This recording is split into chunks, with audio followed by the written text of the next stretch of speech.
Hi guys, welcome back to my YouTube channel. හුඟ දවසකට පස්සේ ඔයාලට වීඩියෝ එකක් අරගෙන එන්නේ.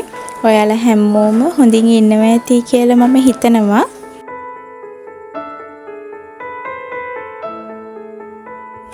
මුලින්ම ඔයාලා හැමෝටම thank you කියනවා. මගේ channel එක subscribe කරපු, like කරපු, share කරපු හැමෝටම thank you කියලා කියනවා.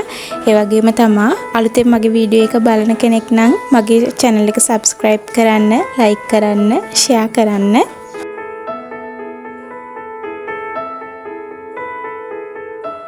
සැප්තැම්බර් මාසය කියලා කියන්නේ කතෝලික ආගම අදහන අයට විශේෂ මාසයක්.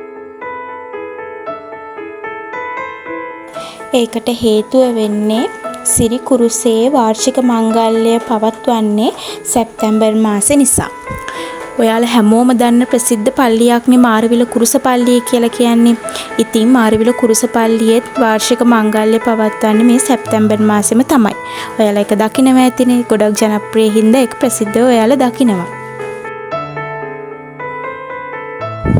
ඉතින් මම මේ ලෑස්ති වෙන්නේ සිරිකුරුස දේවස්ථානයක වාර්ෂික මංගල්‍යයට සහභාගී වෙන්න.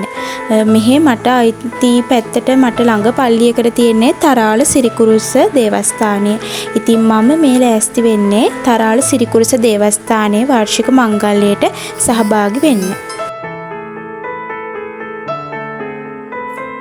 මේ ගවුම ගැන කිව්වොත් මේ ගවුම මට හම්බ වෙච්ච එකක්. මම මේක මීට කලින් ඇඳලා නැහැ. පළවෙනිම පාරට පල්ලියට යන්න තමයි මම මේ ගවුම ඇඳේ.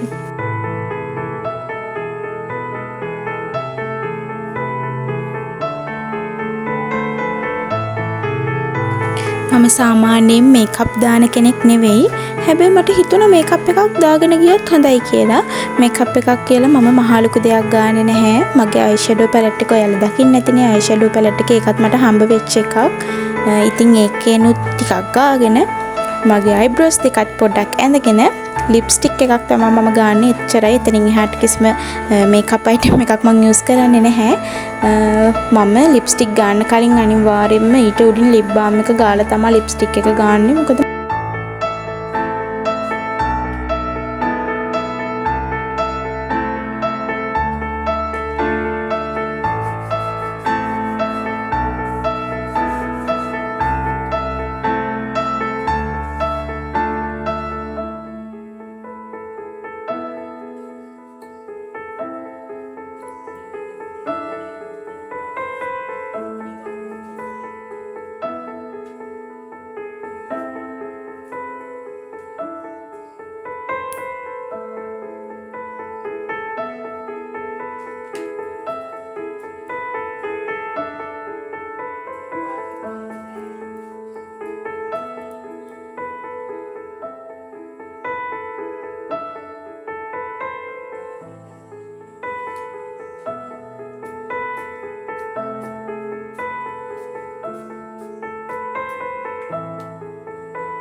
මෙච්චර ගේමක් දීලා ලෑස්තිලා ඉතින් හැඩ බලන්නත් එපයි මගේ. ඔන්න ඔය ඔයාලත් මගේ හැඩ ටිකක් බලලා යන්න.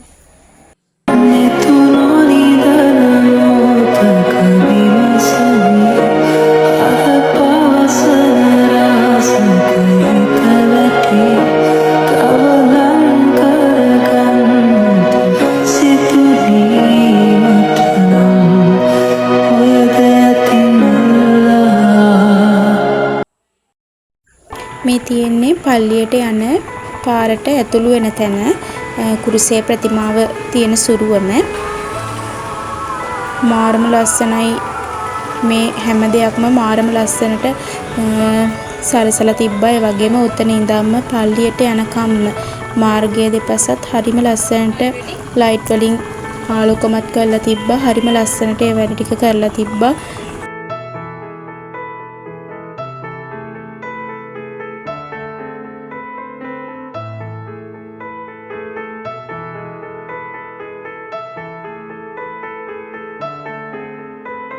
සිරුවම ළඟ ඉඳන් නම් මේ තරම් දුරක් නැහැ පල්ලියට එන්න. විනාඩි 5ක් 10ක් ඇතුළත පල්ලියට එන්න පුළුවන්.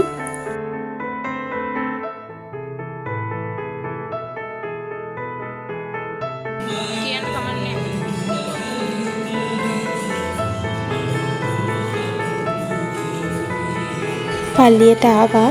අද අල්තාරය පුදුම ලස්සනක් තියෙන්නේ. මල් වලින් සරසලා හරිම ලස්සනයි අල්තාරය.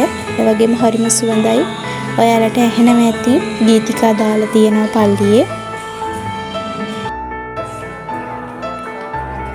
මේ තියෙන්නේ එළිය සරසලා තිබ්බ විදිහ. පල්ලිය ගැන චුට්ටක් ඔයාලට කියන්නම්.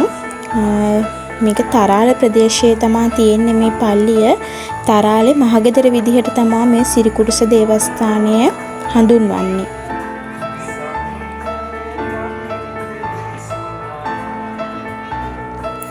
ඒ වගේම තමයි ශුද්ධ වූ ජුසේවාස් පියතුමාගේ පාද ස්පර්ශය ලැබපු දේවස්ථානයක් විදිහටත් මේ තරාල සිරිකුරුස දේවස්ථානය හඳුන්වන්න පුළුවන්. ඉතින් ඉතාමත් ඈත කාලයක ඉඳලම තමයි මේ පල්ලිය මේ විදිහට මේ ප්‍රදේශයේ තියෙන්නේ.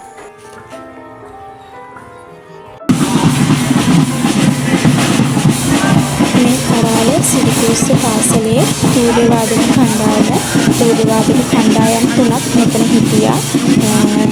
ජේසුස් ස්වාමීන් වහන්සේගේ සිරිකුරුසේ රැගත් වීදි පෙළහැර තමයි මේ විදිහට ගිහිල්ලා පල්ලියට ළඟා වෙන්නේ.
ඒ වගේම තමයි සැප්තැම්බර් මාසේ 3 වෙනිදා කොඩිගහ එසවීම සිද්ධ වුණා.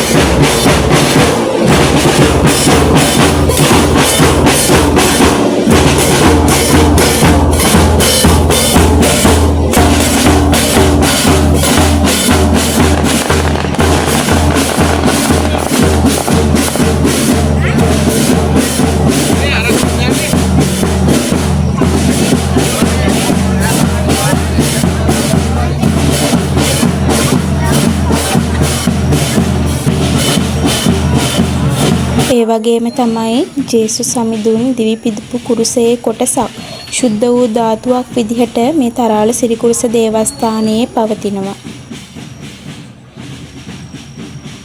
ඉතින් ওই විදිහට සිරිකුරුසය රැගත් පෙරහැර වීදි සංචාරය කරලා අවසානයේ පල්ලියට ආවයින් පස්සේ ඒ වීදිකේ හැම කෙනෙක්ටම ආසිරි ගැන්වීමක් කරනවා. ඉතින් ওই විදිහට තමයි 123 වෙනි වාර්ෂික මංගල්‍ය තරාල සිරිකුරුස දේවස්ථානයේ අවසාන වුණේ. මගේ vlog එකත් මෙතනින් ඉවරයි. ඉතින් බැලුව හැමෝටම thank you. මගේ වීඩියෝ එක හොඳයි නම් like කරන්න, comment කරන්න, share කරන්න අමතක නොකර මාව subscribe කරන්න.